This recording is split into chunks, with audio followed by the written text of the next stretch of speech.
quand je vais vous parler, j'aimerais que vous fassiez très attention aux mots et aux paroles qui vont sortir de ma bouche. Parce que les mots ont un sens. Et les paroles que je vais dire, vous ne devez jamais les oublier. Vous devez les retenir. Parce que c'est important.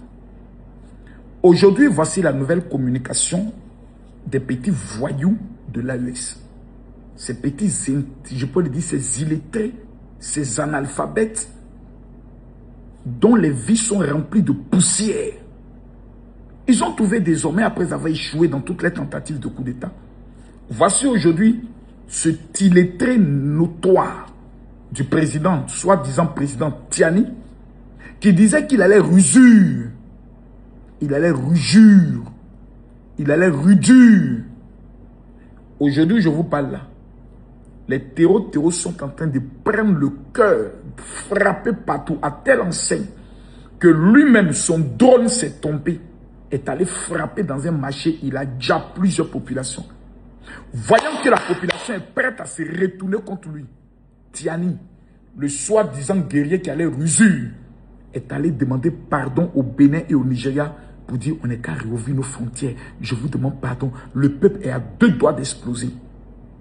Ils se jouent les guerriers, mais en bas c'est les mendiants. La nouvelle stratégie que ces plaisantins de l'AES ont trouvée, je demande aux Ivoiriens de partager cette vidéo. Si vous ne partagez pas cette vidéo, que Dieu vous maudisse. Tous les Ivoiriens qui ne vont pas partager cette vidéo, qui ne vont pas liker, que Dieu vous maudisse. Mais vous êtes des vrais bâtards.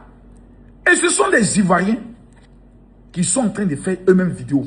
Oui, on a appris que au niveau du port d'Abidjan, ça ne va pas parce que les gens de l'AES ne viennent plus donner les marchandises là-bas. Donc vraiment, on est dans une situation compliquée. Passe avec moi. Passe avec moi, je vous dis, les mots ont un sens. Quand vous venez parler de la Côte d'Ivoire, je vous demande pardon. Les pays de l'AES, je les demande pardon. Prenez toutes vos marchandises, allez au port de comment on appelle ça, de Lomé ou au port de Cotonou. On n'a pas besoin de vous, Abidjan. Parce que vos marchandises sont trop remplies de poussière. Moi, je peux vous dire ça. Pourquoi? On va aller pas à pas. En 2023, parce qu'il faut parler avec les chiffres, on va venir parler, raconter du n'importe quoi autre.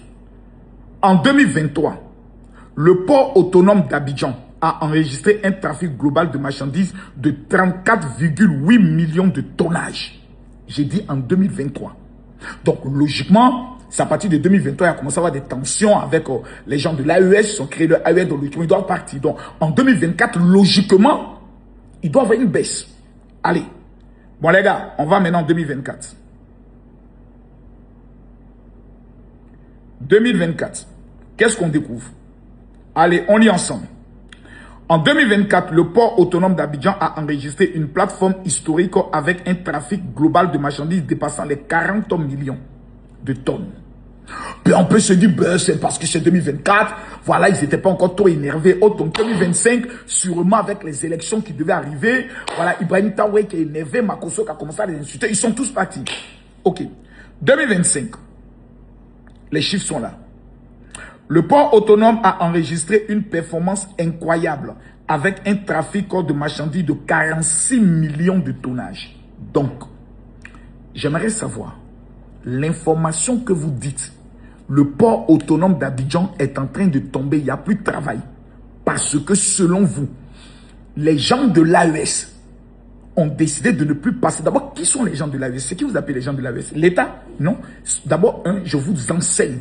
Parce que vous êtes des illettrés, il faut que je vous enseigne. Ce n'est pas l'État qui fait passer les marchandises. Ce sont les privés, les usines, les privés et autres. Le port d'Abidjan est le plus attractif, le plus droit, le plus direct, avec de bonnes routes. Quand les camions maliens prennent la route d'Abidjan, prennent la route de la Côte d'Ivoire, les routes sont fluides. On sent la grâce du Seigneur sur les routes. Donc, ils n'ont pas besoin de l'autorisation du gouvernement pour faire passer leurs marchandises au niveau du port d'Abidjan. Ce n'est même pas le gouvernement qui décide. Moi, par exemple, je suis dans le domaine de l'anacate, ou bien je suis dans le domaine de la tomate. Je dis, bon, Je dois mener mes affaires dans un port. Le port d'Abidjan est le plus attractif, le port d'Abidjan est le plus compétitif, le port d'Abidjan est le plus, je pourrais le dire, le plus équipé de tout. C'est-à-dire, après le port comment on appelle ça, de l'Afrique du Sud, vient le port d'Abidjan. Nous avons agrandi notre port. C'est pour ça que les gens parlent que non, la lagune, vous voyez, ils ont pris le soin de faire des dragages. D'abord, je tiens à vous donner l'information. Moi, j'ai mené mes enquêtes parce qu'il faut voir les chiffres. La lagune est brillée là. Sur près de combien de hectares, j'ai oublié le chiffre là. C'est 0,9%. Donc les gens sont venus faire les dragages pour faire les terrains pour essayer de construire dessus là. Illégaux là. Donc d'abord tout ce qui a été dragage, les terrains qu'ils ont pris sur la lagune haute, c'est 0,9% de toute la lagune. Dans cette grande partie des 0,9%, là, la grande partie c'était le port d'Abidjan. Parce qu'on n'a plus de place. On n'a plus de place. On a agrandi le port il y a de cela quelques jours. Le port aujourd'hui fait une affluence de près de 90%. Il n'y a plus de place. Les 10% dans quelques mois, on ne pourra plus. Ça veut dire qu'on ne sait plus. On est obligé de draguer pour faire un port pour le port de pêche, pour que où les poissons allaient passer. On est obligé de faire un autre dragage pour le riz, pour trouver encore un autre port spécial pour le riz. On n'a plus de place. Et vous venez parler des gens de l'AES. Bon, il est plus qu'important maintenant de savoir que représentent les gens de l'AES en matière de pourcentage dans 100%. 100%. C'est-à-dire, sur 100, l'AES représente combien au port d'Abidjan? On peut dire peut-être, bon, des gens vont dire non, comme c'est 3 pays, sûrement ça doit être autour de tout. Ils ne représentent que 9%.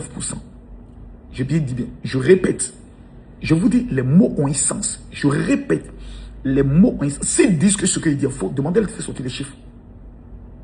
Moi, mes chiffres viennent directement de mes informateurs, directement qui travaillent au niveau. Vous savez que Makosso, ces relations sont des relations très claires au niveau de ces 9%. Tout l'AES, la grande gueule qu'ils font, les pampanis là, c'est 9%. Le port d'Abidjan est le seul port dont les bateaux viennent pleins et repartent pleins. Nous avons le pétrole, nous avons le gaz, nous avons l'or, nous avons le cacao, nous avons premier producteur d'anacarde. Nous sommes premiers dans pratiquement beaucoup de choses. Tout.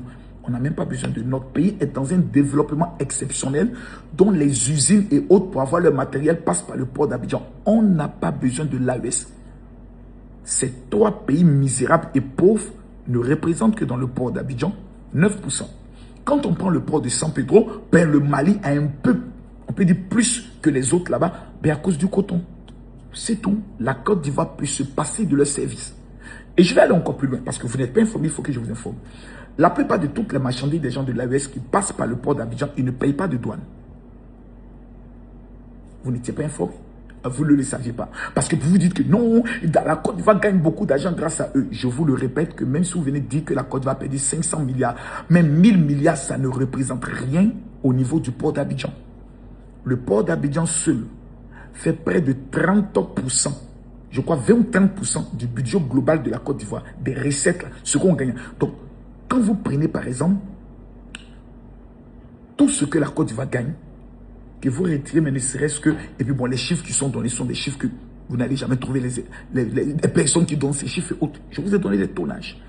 34 millions, on est passé à 40 millions en 2024 et en 2025, on est passé exactement à 46 millions de tonnages. Vous tapez sur Google maintenant, tac, tac, tac, le nombre de tonnes de marchandises reçues au port d'Abidjan. Vous tapez maintenant, vous mettez l'année 2023, ça sort, 2024, ça sort.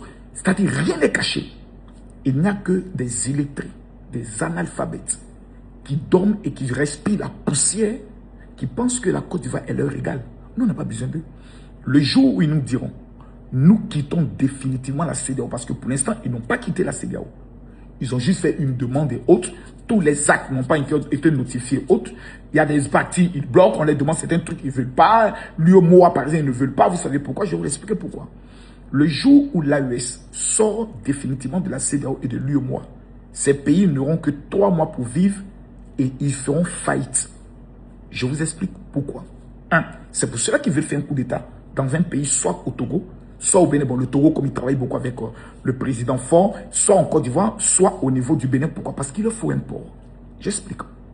En cas d'un coup d'État, plutôt en cas de la sortie définitive de la CEDEAO et de l'UEMOA, ça veut dire qu'on n'est plus dans la même zone, ok? Donc désormais, tout ce qui passe dans les différents ports, ils doivent payer ce qu'on appelle la douane. Je reprends. Pour l'instant, ils ne payent aucune douane.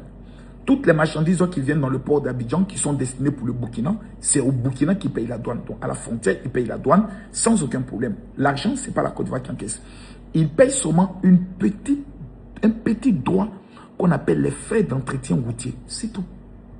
Avec les frais du stockage, du citron. À part ça, ils ne payent rien d'autre. Donc, ils sont les hommes les plus heureux.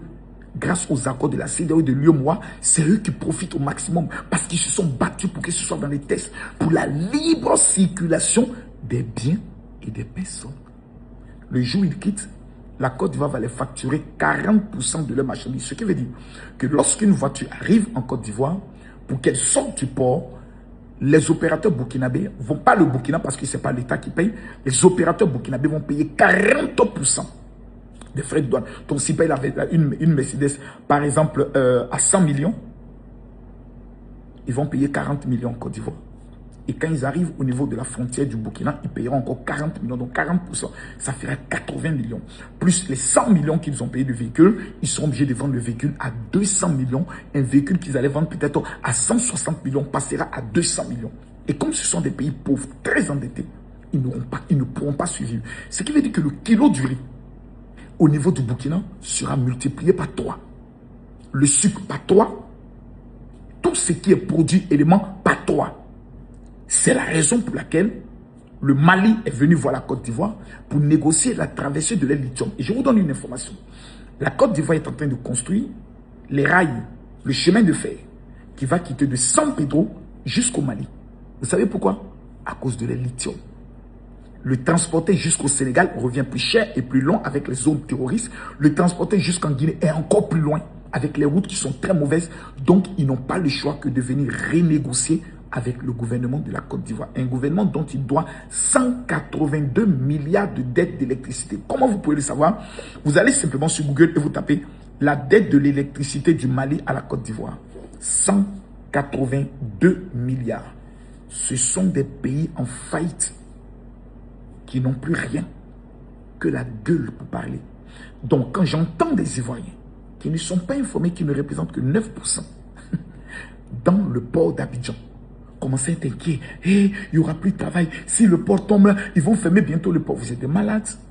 Ce que la Côte d'Ivoire consomme à elle seule permet à nos ports d'être toujours remplis.